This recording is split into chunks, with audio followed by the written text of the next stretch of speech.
오늘 우리가 살펴볼 계명은 우리 모두에게 부담이 되고 마음이 무거워지는 내용입니다.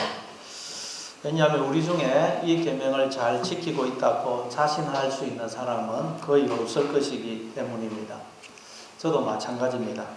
저도 제대로 이 계명을 실천도 못하면서 설교를 하려고 하니까 마음이 부담이 되고 또 부끄러운 마음마저 듭니다. 그래서 이번 시간을 통해서 우리 모두 부모님을 더욱 공경하는 그런 기회가 되기를 바랍니다. 기독교가 우리나라에 처음 들어왔을 때 굉장히 많은 핍박을 받았는데 그건 기독교는 효를 모르는 종교다라는 이유 때문이었습니다. 바로 제사 문제 때문입니다.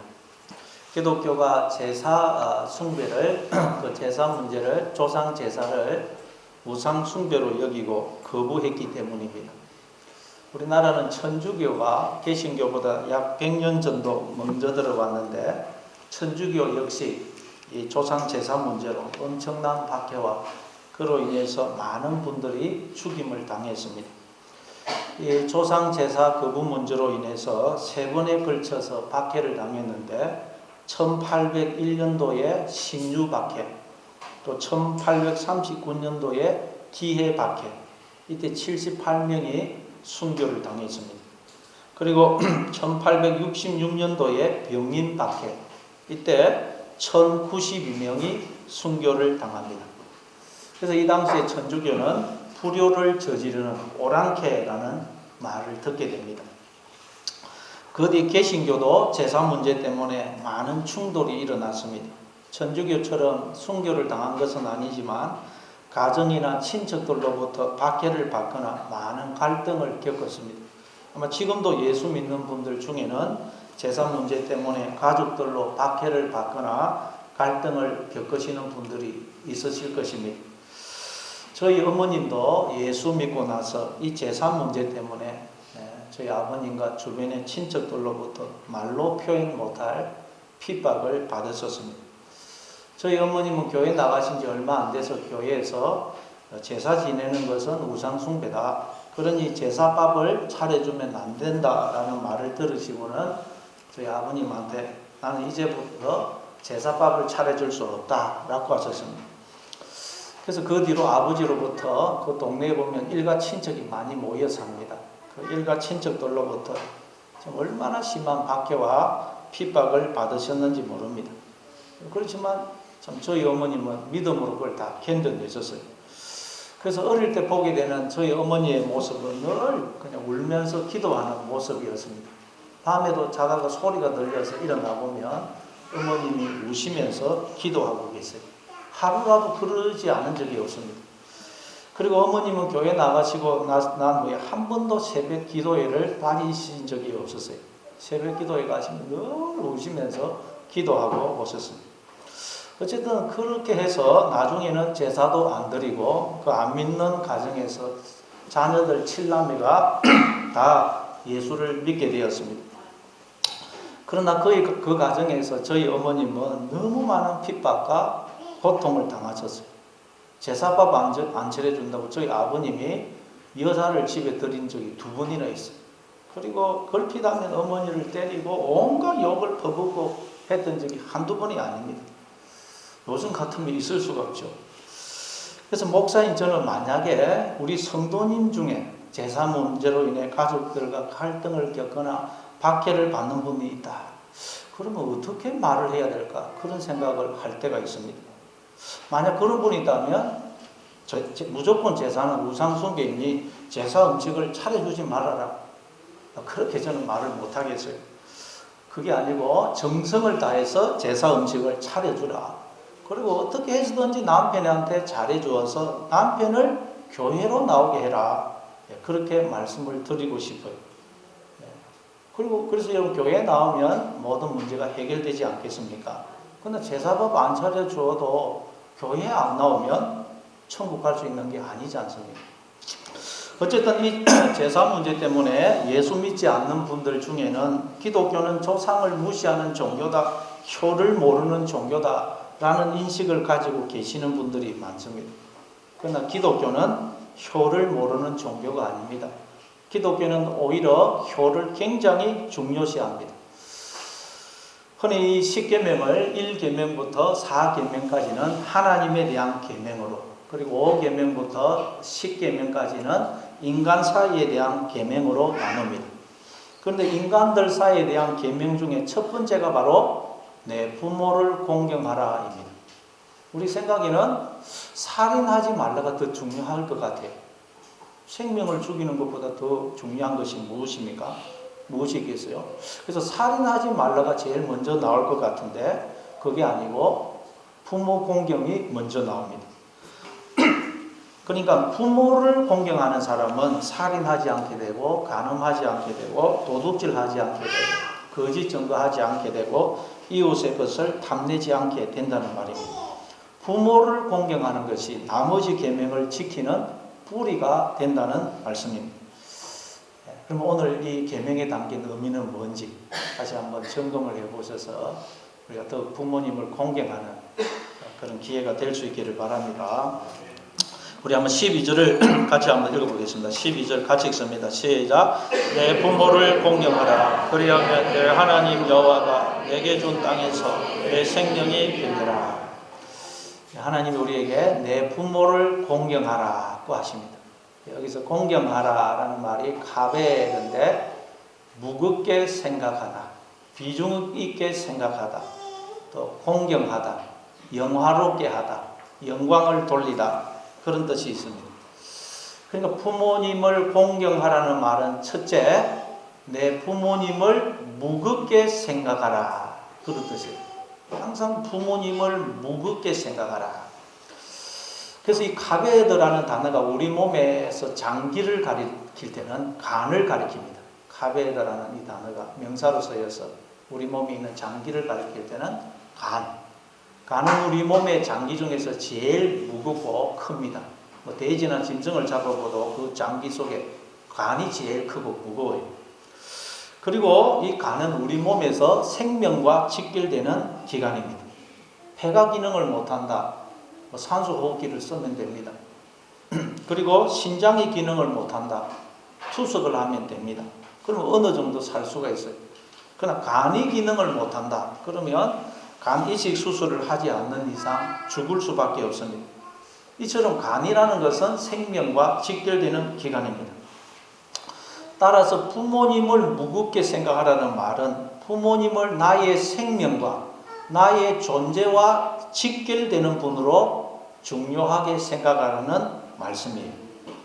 다시 말해 부모님을 공경하라는 말은 너는 하늘에서 그냥 떨어진 존재도 땅에서 불쑥 솟아난 존재도 아니고 부모에 의해서 태어나고 부모의 사랑과 돌봄에 의해서 자란 존재임을 잊지 말라라는 말씀이에요. 그렇죠? 이 세상에서 그 누구도 부모 없이 태어난 인간은 아무도 없습니다. 모든 인간은 부모를 통해서 이 세상에 태어난 것입니다. 여러분, 한 생명이 이 세상에 태어나기 위해서는 어떻게 해야 됩니까? 엄마가 10달 동안 아이를 뱃속에 품어야 돼요. 10달 동안 아이를 뱃속에 품어서 길러야 됩니다. 그때 엄마는 얼마나 불편을 하겠어요. 우리가 밥을 많이 먹어가지고 배가 불러도 뭐 가스가 차고 이래도 뭐 얼마나 불편한지 모릅니다. 근데 뭐 임신한 여자들 보면 배가 그냥 막 남산처럼 불러 있으니 얼마나 답답을 하겠어요. 뛰지도 못하고 제대로 걷지도 못해서 보니까 허리를 뒤로 젖혀서 이렇게 걸어요. 그러니 얼마나 힘이 들고 불편을 하겠어요. 그리고 또 임신을 하면 살이 찌고 입덧을 합니다. 또 입덧을 하면 얼마나 힘이 들고 고통스럽습니까? 저희 집사람도 첫째 때와 둘째 때 다 보니까 입덧을 해요. 둘째 때 더 입덧을 심하게 하는데 그 임신 기간 내내 입덧을 하는데 계속 구역질을 하면서 음식을 제대로 먹지를 못해요. 냄새만 맡아도 막 구역질을 해요. 와, 보통 힘든 게 아닙니다. 그리고 또 해산의 고통을 통해서 아이를 낳지 않습니까? 그냥 쉽게 낳는 게 아니고 해산의 고통을 통해서 아이를 낳습니다. 저는 아이를 낳아보지 않아서 해산의 고통이 얼마나 심한지 잘 모릅니다. 그러나 한마디로 말하면 죽음의 고통을 통과하는 것 아닙니까? 어떤 분들은 너무 고통스러우니까 옆에 있는 남편한테 이 XX 놈아 너 때문에 내가 죽겠다 그러면서 막 욕을 한다고. 너무 아프니까. 어떤 분은 이 해산의 고통을 이 아픈 거 치통보다 한 5배쯤 더 고통스럽다 그래요. 치통 여러분 겪어보셨죠? 저도 작년에 돼지 물렁뼈를 씹다가 앞니가 하나 빠져서 부러졌어요. 그래서 그 남은 뿌리를 뽑고 임플란트 한다고 나사를 박았는데 나사가 옆에 있는 이빨에 신경을 건드렸어요. 그래서 한 2주 동안 계속 이 진통제를 먹는데도 너무 아파가지고 턱과 머리 전체가 아파가지고 아무것도 할 수가 없었어요. 그런데 해산의 고통은 그런 치통보다 5배는 더 고통스럽다. 그러니 이걸 얼마나 고통스럽겠습니까? 그래서 요즘은 보면 남편들이 아내가 해산할 때 옆에서 이렇게 돕고 보는 그런 경우가 있는데, 그러면 남편들이 다 운다는 거예요. 운다는 거예요. 야, 내가 아내를 임신시켜서 저렇게 아내가 고통을 당하는구나. 아내가 저런 고통을 통해서 아이를 낳는 것이구나. 나도 엄마가 저런 고통을 겪어서 태어난 것이구나 하는 것을 깨닫고 아내가 대단해 보이고 또 어머님께 고맙고 그래서 우는 것입니다. 여러분, 우리는 다 어머니의 이런 희생과 고통을 통해서 태어났다는 거예요. 그냥 또 존재하는 게 아니고 이걸 알라는 거예요. 내 부모를 공경하라는 말이에요. 그리고 짐승은 태어나면 바로 뛰어다니고 엄마 젖을 스스로 찾아서 먹습니다. 제가 어렸을 때 저희 집에 소가 송아지를 낳았어요. 그래서 너무 귀여워가지고 저희 형이 그 송아지를 안고 마루에 가지고 갔어요. 그래서 저와 동생이 좋아가지고 송아지를 안고 있는데 어미소가 저기서 음메 하고 송아지를 불러요. 그러니까 그 갓난 송아지가 그 마루에서 쭉 마당으로 홀쭉 뛰어가지고 엄마한테 말해요. 깜짝 놀랐습니다.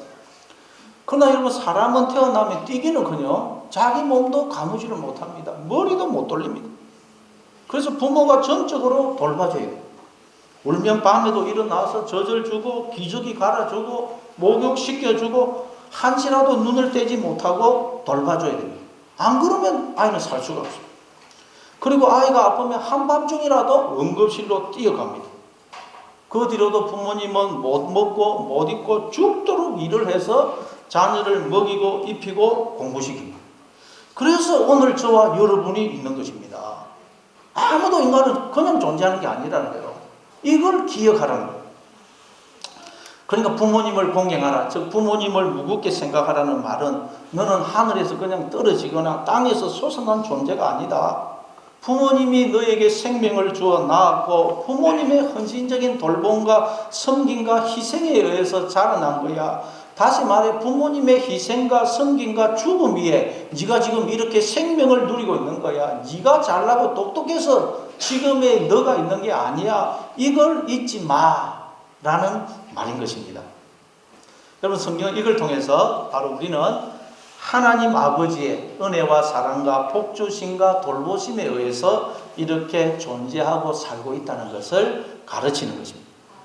하나님은 우리에게 근원적인 부모가 되십니다. 하늘에 있는 부모가 되세요. 부모는 아버지와 어머니를 가리키죠. 아버지 부자, 어미 모자. 아버지는 나에게 씨를, 생명을, 피를 주신 분이죠. 그런 면에서 하나님은 우리 아버지가 되십니다. 왜냐하면 하나님이 당신을 깨뜨려서 피를, 씨를, 생명을 쏟아부어 우리를 낳으셨기 때문입니다. 그래서 우리가 이렇게 존재하고 있는 것입니다. 그러니까 우리는 우연히 이 세상에 태어나서 아무런 인생의 목적도 의미도 없는 그런 인생을 살다가 죽으면 사라지는 존재가 아니라는 거예요. 우리는 다 하늘의 그 아버지이신 하나님께서 놀라운 계획을 세우시고 당신을 깨뜨려 피를, 생명을 부어 낳으신 하나님의 자녀라는 것입니다. 아니, 부모님이 나를 낳으셨지 무슨 하나님이 나를 낳으셨다고 그래? 그런 생각이 드십니까? 전도를 하다 보면 그렇게 말씀하시는 분이 있습니다. 2주 전에 전도를 하러 갔는데 어떤 어르신한테도 제가 어르신은 하나님의 자녀입니다. 그러니까 부모님이 나를 낳으셨지 무슨 하나님이 나를 낳으셨다고 그래. 물론 맞는 말입니다. 그러나 전에도 말씀드렸듯이 오늘날 이렇게 과학이 발달했지만 인간은 머리카락 한 올, 피 한 방울, 콩알 하나 못 만들어요. 꽃잎 하나 못 만듭니다. 과학이 이렇게 발달했지만 우리 몸이 100조개 이상의 세포로 이루어져 있는데 우리는 세포 하나, 아니 세포 속에 여러 가지 또 무슨 기관이 있는데 예를 들면 미토콘드리아 하나 인간은 만들지는 못합니다. 그런데 인간이 무슨 재주로 생명을 그것도 자의식이 있어서 생각하고 느끼고 판단하고 말을 하는 하나님 비슷하게 행세하는 인간이 무슨 재주로 만들 수가 있겠어요? 그리고 만약 우리 인간이 설계도를 작성해서 우리가 인간을 만들었다면 우리는 인간에 대해서 모든 걸 알아야 될 텐데 우리는 인간에 대해서 아는 게 거의 없어요. 왜냐하면 인간의 존재는 이 우주에서 가장 놀라운 기적이고 신비이기 때문입니다. 여러분, 사람은 기적 중에 기적이고 신비 중에 신비입니다. 이 우주에서 가장 놀라운 기적, 신비는 바로 인간의 존재예요. 인간만큼 놀랍고 신비롭고 기적적인 존재는 없습니다. 우리는 날마다 그 기적을 보고 듣고 만지면서 사는 거예요. 그런데 사람들은 그게 기적인지를 모른다는 거예요. 그래서 인류 역사 내내 인간이란 무엇인가? 인간이란 도대체 누구인가? 인간들이 크게 질문을 해왔지만 연구를 해왔지만 아무도 답을 찾지 못한 것입니다.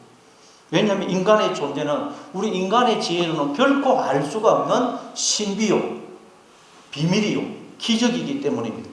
바로 그 비밀에 대해서 설명하고 있는 게 기독교고 성경인 것입니다.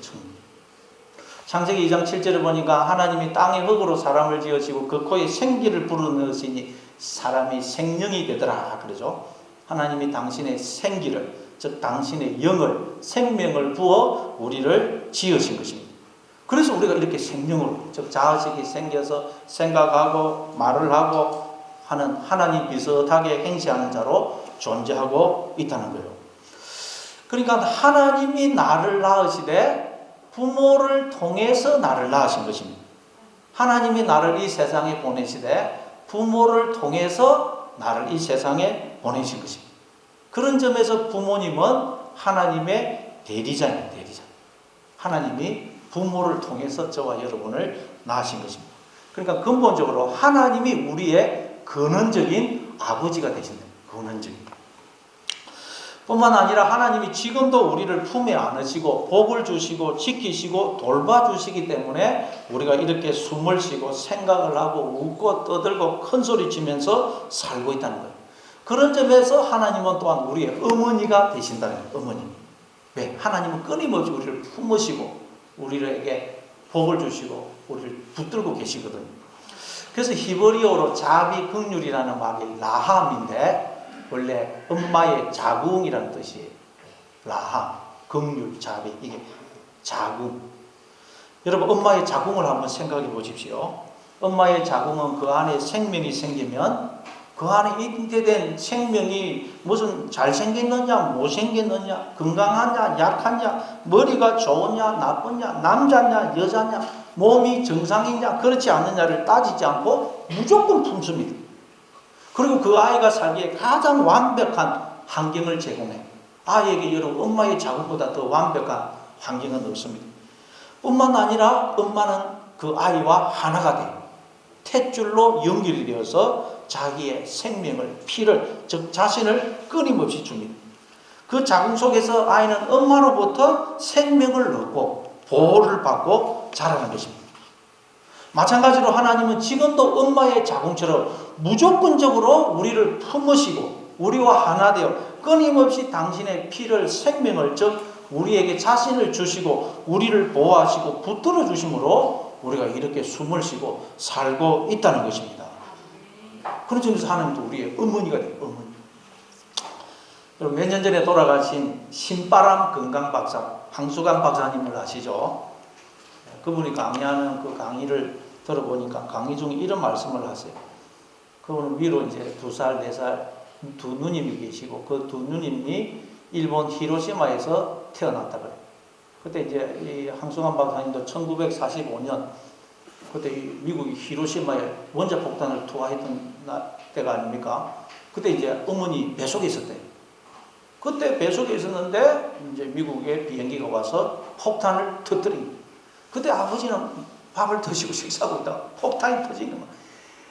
도망을 가요, 자기 혼자 살겠다. 도망을 가요. 빨리 피신 가서 하면서 혼자 도망을 가는데 어머니는 배가 이렇게 막 불러오는데도 두 딸을 데리고 머리에 짐을 지고 아이를 데리고 피신을 갔다는 것입니다.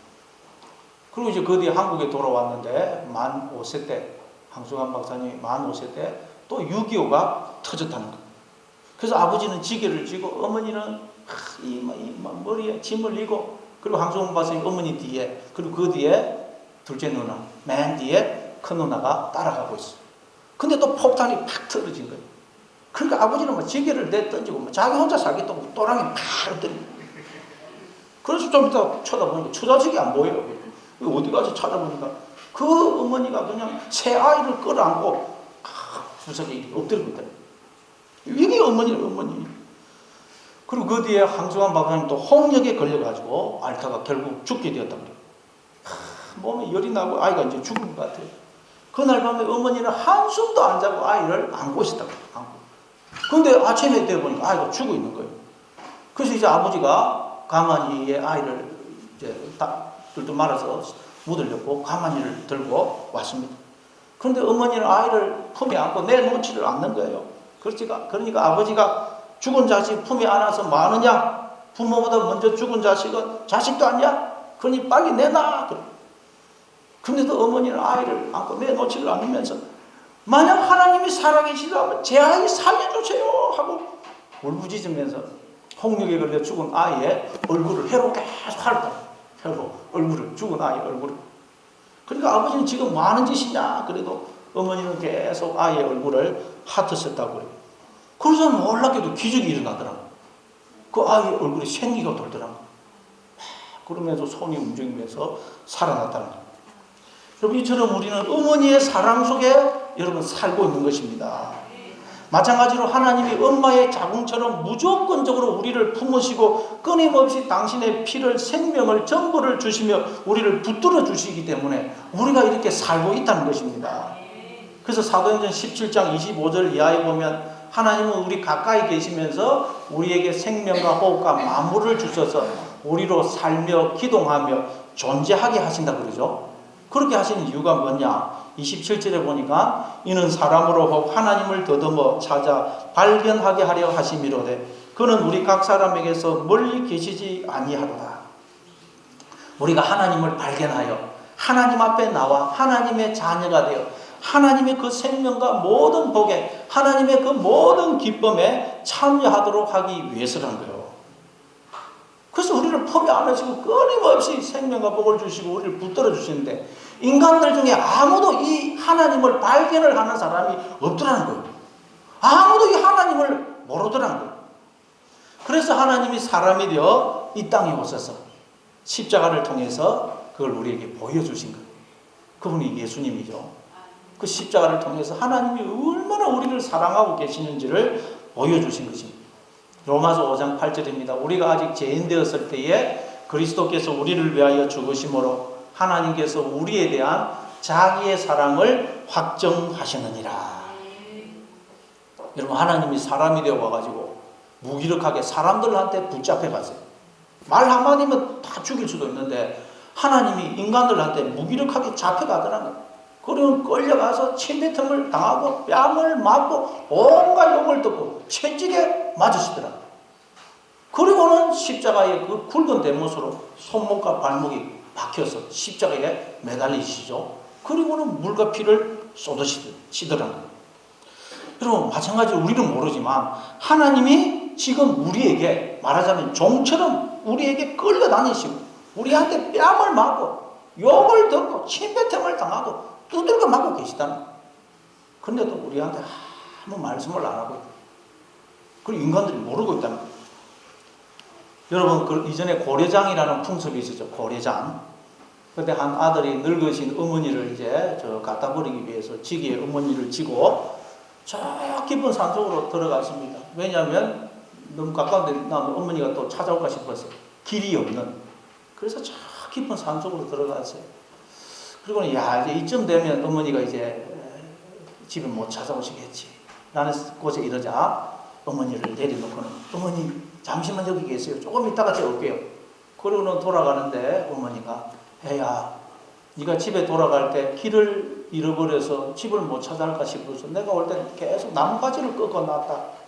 그러니까 그 나뭇가지 의지해서 집에 돌아가라 그러시더라고요.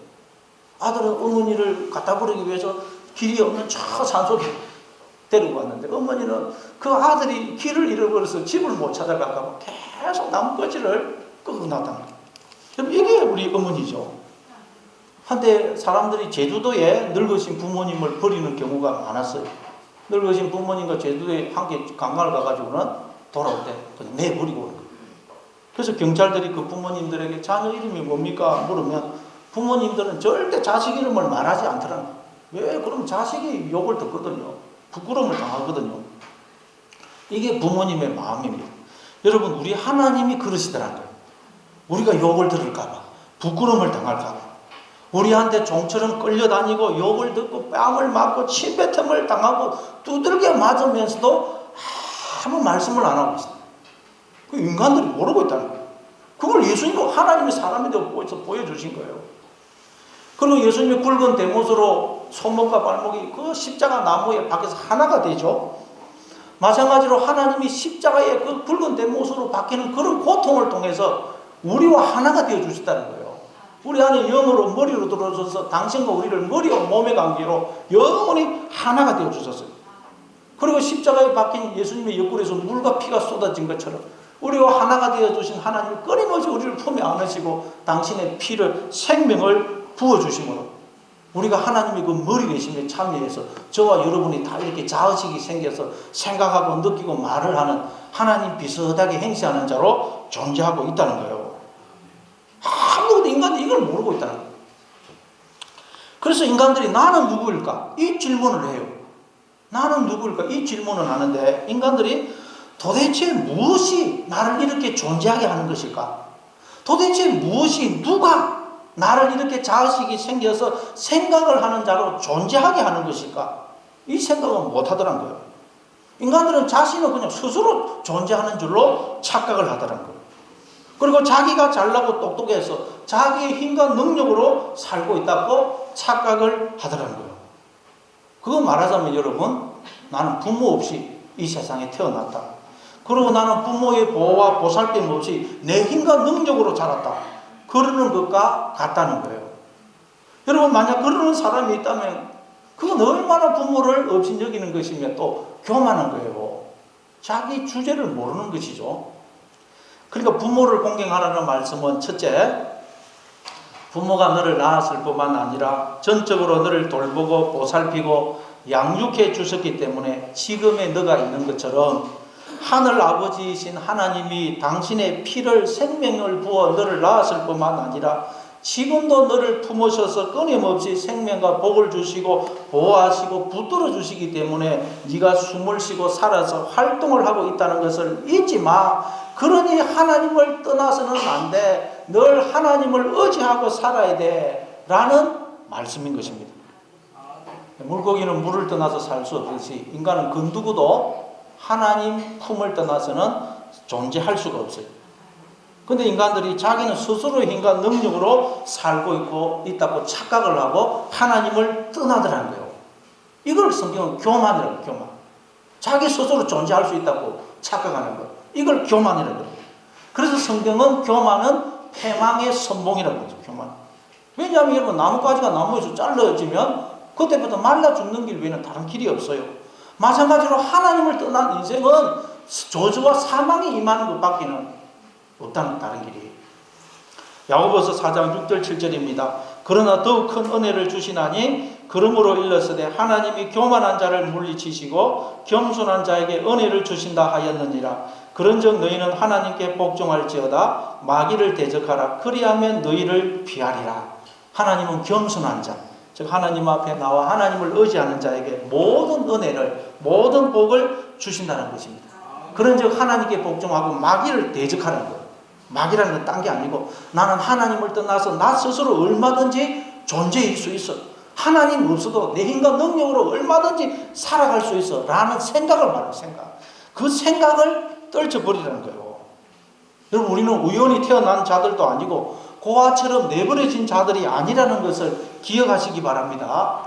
하나님이 나를 낳았었고 지금도 늘 나와 함께 하시면서 나를 지키시고 복을 주시고 붙들어 주시기 때문에 우리가 이렇게 숨을 쉬고 살고 있다는 걸 아셔서 하나님께로 돌아와 오직 하나님을 의지하며 사시는 여러분 되시기를 바랍니다.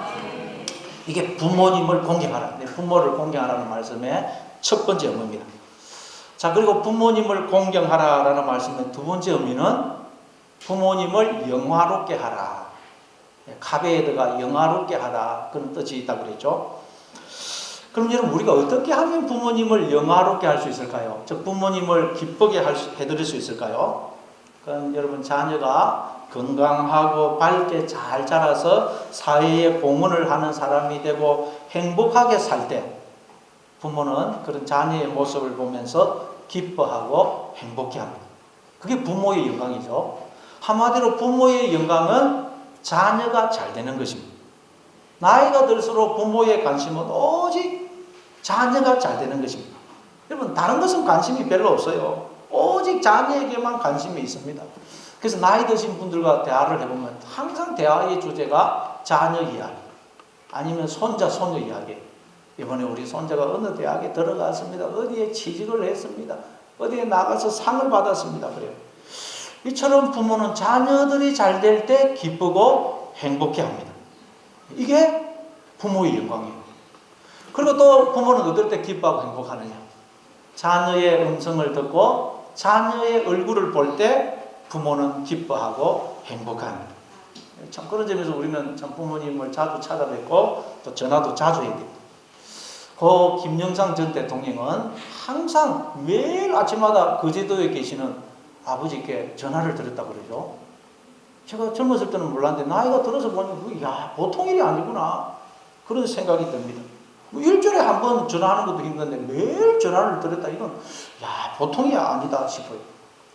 저희 집도 이제 딸나이가 대학을 들어가서 떨어져 지내는데 먼저 전화를 하는 경우는 거의 없어요. 언제 전화를 하느냐? 돈 떨어지면 전화, 돈 떨어지면. 오래간만에 전화가 와서 반갑게 그래 어떻게 지내고 있니? 네가 전화를 다 하고 그러면 돈 떨어졌어요. 돈 보내주세요. 그래. 그래서 제가 이제 앞으로 한꺼번에 돈을 많이 보내주면 안 되고 조금씩 자주 보내줘야 되겠구나. 그래야 전화를 자주 할 거 아닌가. 그런 생각을 하게 됩니다. 그럼 자녀들은 부모에게 별 관심이 없어요. 83살 된 아버지와 53살 된 아들이 집에 있었습니다. 그때 창가에 까치가 날아왔습니다. 아버지가 애야 저게 뭐냐? 이게 까치입니다. 그리고 또 조금 있으니 까치가 날아왔어요. 또 아버지가 애야 저게 뭐냐? 조금 전에 까치라고 했잖아요.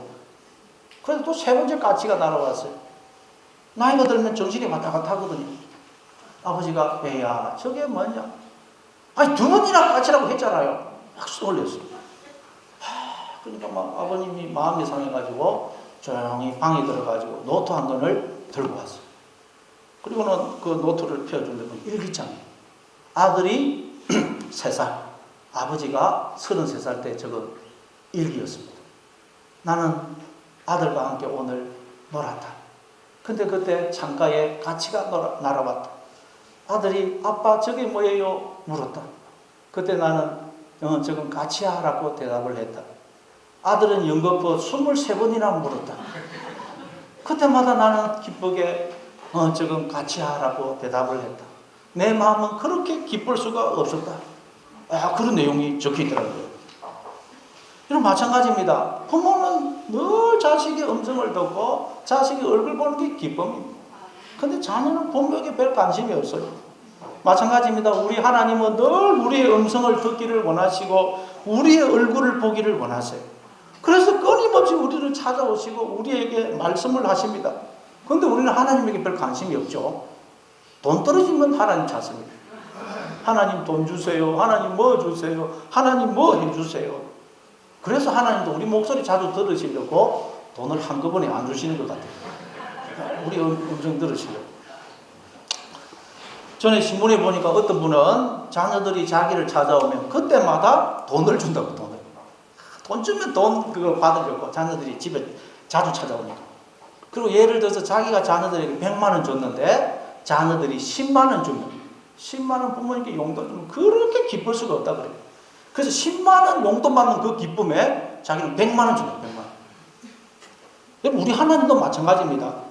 우리에게 주어진 모든 건 다 하나님이 주신 것 아닙니까? 내 생명, 몸뚱아리, IQ, 재능, 은사, 건강, 가족, 자녀, 물질 다 하나님 주신 거 아니에요? 근데 우리가 하나님 주신 것으로 하나님께 조금 감사하면 하나님은 기뻐서 어쩔 줄을 모르신다는 거예요. 그리고 우리가 기뻐하고 즐거워하며 행복하게 사는 걸 보실 때 하나님은 가장 기뻐하시고 행복해 하십니다. 그래서 우리가 항상 기뻐하고 행복하며 살 수 있도록 하나님은 늘 우리를 지키시고 필요한 모든 것을 주고 계신다는 거예요. 그래서 데살로니가전서 5장 16절 이하에 보면 항상 기뻐하라, 쉬지 말고 기도하라, 범사에 감사하라. 이는 그리스도 예수 안에서 너희를 향하신 하나님의 뜻이니라 그러죠. 이 말은 우리가 항상 기뻐하고 범사에 감사하며 행복하게 살 수 있도록 하나님께서 우리를 품에 안으셔서 끊임없이 복을 주시고 우리의 인생을 가장 복된 길로 인도하고 계시다는 말이에요. 그리고 또 자녀가 훌륭한 사람이 될 때 그게 부모를 영광스럽게 하는 것입니다. 여러분이 이 세상에서 아주 높은 지위에 올라가고 훌륭한 사람이 되면 다른 사람들은 축하도 하지만 마음 한편으로는 부러움과 또 시기 질투하기도 합니다.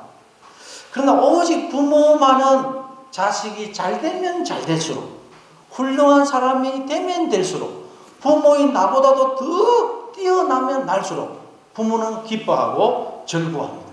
오직 부모만 그래요. 왜냐하면 자식은 나의 분신이기 때문입니다. 마찬가지입니다. 하나님은 우리가 훌륭한 사람이 되면 될수록 더 기뻐하십니다. 우리가 하나님의 분신이라는 거예요. 그러면 여러분 우리가 어떻게 할 때 훌륭한 사람이 될 수 있을까요? 그건 우리가 하나님을 닮은 하나님의 자녀가 될 때입니다. 자식은 다 아버지를 닮죠. 즉 우리가 하나님처럼 될 때 하나님은 가장 기뻐하신다는 거예요.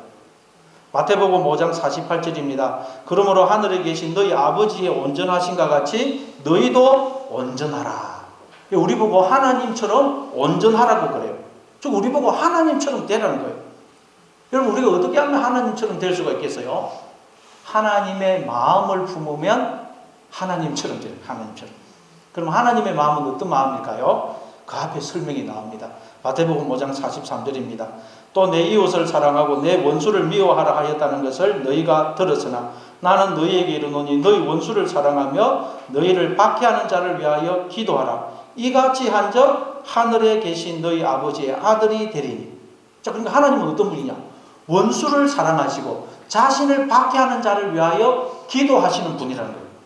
하나님이 자신을 박해하는 자를 위하여 기도하신다는 말은 하나님은 하나님을 부정하고 하나님을 대적하는 그런 자들까지도 품에 안으셔서 변함없이 생명과 복을 주시고 지키시고 붙들어 주시는 분이란 말이에요. 그래서 우리도 원수를 사랑하시고 자기를 박해하는 자를 기도하시는 그 하나님을 마음을 품을 때 우리도 하나님처럼 온전해질 수가 있다는 거예요. 하나님의 마음을 품을 때. 그래서 뒤에서 하나님을 설명하기를 하나님은 악인과 선인을 구별하지 않으시고 해를 비추어 주시고 의로운 자와 악한 자를 불의한 자를 구별하지 않으시고 비를 내려주시는 분이다. 그렇게 설명을 하는 것입니다. 즉 하나님은 나쁜 사람, 착한 사람, 예수 믿는 사람, 안 믿는 사람 구별하지 않으시고 모든 인간을 당신의 자녀로 여기셔서 모두를 품에 안고 끊임없이 생명과 복을 주시며 붙들어 주셔서 하나님의 생명과 복을 누리며 기뻐하며 즐거워하며 살게 하신다는 거예요. 그렇게 해서 결국 언젠가는 하나님의 은혜와 사랑을 깨닫고 하나님께로 돌아와 하나님의 자녀가 되어 하나님의 모든 생명과 복에 참여하기를 원하시는 분이라는 거예요. 이게 하나님의 마음이라는 거예요. 그래서 우리도 이 하나님의 마음을 품을 때 저 누구를 만나든지 그를 내 형제요 하나님의 사랑받는 자녀로 알고 대할 때 우리는 하나님을 닮은 자녀가 되어 하나님을 영화롭게 하게 된다는 거예요. 이게 부모를 공경하라는 말씀의 두 번째 의미입니다. 즉 자녀가 훌륭한 사람이 될 때 부모님을 영광스럽게 하듯이 우리가 하나님을 닮은 하나님의 자녀가 되어 하나님을 드러내게 될 때 그게 하나님을 영화롭게 하는 것이라는 말씀의 의미입니다. 자, 그러면 우리에게 주어지는 약속이 뭐냐? 그리하면 오늘 본문에 보니까 내 부모를 공경하라. 그리하면 내 하나님 여호와가 내게 준 땅에서 내 생명이 길리라. 하나님 우리에게 주신 땅이다, 땅. 하나님 우리에게 주신 땅은 뭘 가리킬까요? 자, 하나님께서 아담과 하와에게는 어떤 땅을 주셨습니까? 에덴 동산을 주셨죠. 그리고 아브라함, 이삭, 야곱, 그리고 이스라엘 백성들에게 계속 가나안 땅을 주겠다고 약속을 하셨고 결국 그 땅을 주십니다. 자, 그러면 오늘 저와 여러분에게 하나님이 주신 땅은 뭘까요? 우리 땅을 주셨다. 나는 땅 한 번 없는데요. 그러면 이 말씀은 우리하고 상관이 없는 것일까요? 자, 이 땅이라는 말이 히브리어로 아다마입니다. 아다마. 히브리서 2장 7절을 보니까 하나님께서 땅의 흙으로 사람을 지으시고 그 코에 생기를 불어넣으시니 사람이 생명이 되더라고요. 땅의 흙으로. 그 땅이 아다마예요. 아다마. 근데 이 땅은 뭘 가리키겠어요? 우리가 존재하게 된 근원을 가리킵니다. 근원. 여러분, 우리는 땅에서 나와 땅을 발로 받고 땅에서 나온 걸 먹고 살고 있는 거예요. 따라서 하나님이 우리에게 주신 땅이란 하나님이 우리에게 주신 생명, 이 몸뚱아리, IQ, 재능, 은사, 건강, 가족, 물질, 그리고 이 모든 세상 만물을 가리키는 것입니다. 다시 말해 하나님이 우리에게 땅을 주셨다는 말은 하나님이 우리를 낳았을 뿐만 아니라 지금도 우리를 품에 안으셔서 복을 주시고 붙들어 주심으로 우리로 살며 기동하며 존재하게 해주시는 것을 의미하는 거예요. 그걸 두고 땅을 주죠. 땅을. 그래서 하나님이 이스라엘 백성들에게 주신 그 가나안 땅을 신명기 11장 10절 이하에서 이렇게 묘사합니다. 너가 들어가 차지하려는 땅은 너가 나온 애굽 땅과 같지 아니하니 거기에서는 너희가 파종한 후에 발로 물대기를 채소밭에 댄과 같이 하였거니와 너희가 건너가서 차지할 땅은 산과 골짜기가 있어서 하늘에서 내리는 비를 흡수하는 땅이요 내 하나님 여호와께서 돌봐주시는 땅이라 연초부터 연말까지 내 하나님 여호와의 눈이 항상 그 위에 있느니라. 자, 이스라엘 백성들, 즉 우리가 들어가서 살게 될 가나안 땅은 애굽 땅과 다르다는 거예요. 애굽 땅. 애굽 땅은 뭘 상징하느냐? 하나님을 떠나 내 힘과 능력으로 살고 있다고 생각할 때 우리는 애굽 땅을 살게 돼요. 애굽 땅. 그 애굽 땅은 어떤 곳이냐? 파종한 밭에 물을 댈 때 그냥 발로 솔솔 고랑만 대면 물을 들 수가 있다. 그 정도로 물이 많은 곳이라고. 왜? 하나님을 떠나 내 힘과 능력으로 살고 있다고 생각하면 내가 스스로 물을 생명을 만들어서 내어서 살고 있다고 생각하기 때문에 우리는 발로 가지고 고랑만 만들어도 물을 댈 수가 있다는 거예요. 그러나 이스라엘 백성들이 들어가서 살 가나안 땅은 산과 골짜기가 있어서 하늘에서 내리는 비를 흡수하는 땅이라는 거예요. 스스로 물을 내지도 못할 뿐만 아니라 하늘에서 내리는 그 물을 저장도 못하고 흘러버리는 땅이라는 거예요. 그런데 그 가나안 땅을 두고 젖과 꿀이 흐르는 땅이라는 거예요. 어떻게 젖과 꿀이 흐르는 땅이 될 수 있냐? 하나님께서 연초부터 연말까지 늘 함께 하시면서 돌봐주시고 때를 따라 비를 내려주시기 때문이라는 거예요. 여러분, 마찬가지로 우리는 스스로 물을, 생명을 내지도 못합니다. 그리고 하늘에서 내리는 그 물, 생명을 저장도 못하고 다 흘러버리는 존재예요. 따라서 우리는 하나님을 떠나서는 단 한순간도 존재할 수가 없다는 말이에요. 생명을 내지도 못하고 생명을 주장도 못해요. 그런데 우리가 어떻게 해서 이렇게 생명으로 존재하고 있느냐? 하나님이 늘 나와 함께 하시면서 복을 주시고 붙들어 주시기 때문이라는 거예요. 그러니 이걸 알고 하나님께로 들어와 겸손히 하나님을 의지하고 살라는 거예요. 그러면 하나님이 주신 땅에서 생명이 길 것이라는 거예요. 이 말은 풍성한 생명을 살게 된다는 거예요. 왜요? 알고 봤더니 지금 우리에게 주어져 있는 이 생명이 누가 주신 누구의 생명이라는 거예요? 하나님이 주신 하나님의 생명이라는 거예요. 지금 저와 여러분이 주어져 있는 생명이에요. 그래서 이걸 알게 되면 우리는 지금 여기서부터 하나님과 함께하는 영생의 삶, 천국의 삶, 비록 부분적이지만 영생의 삶을 지금 여기서부터 살게 되는 것입니다. 그걸 두고 내 생명이 길리라. 에베소서 6장 1절 2절입니다. 자녀들아 주 안에서 너희 부모에게 순종하라. 이것이 옳으니라.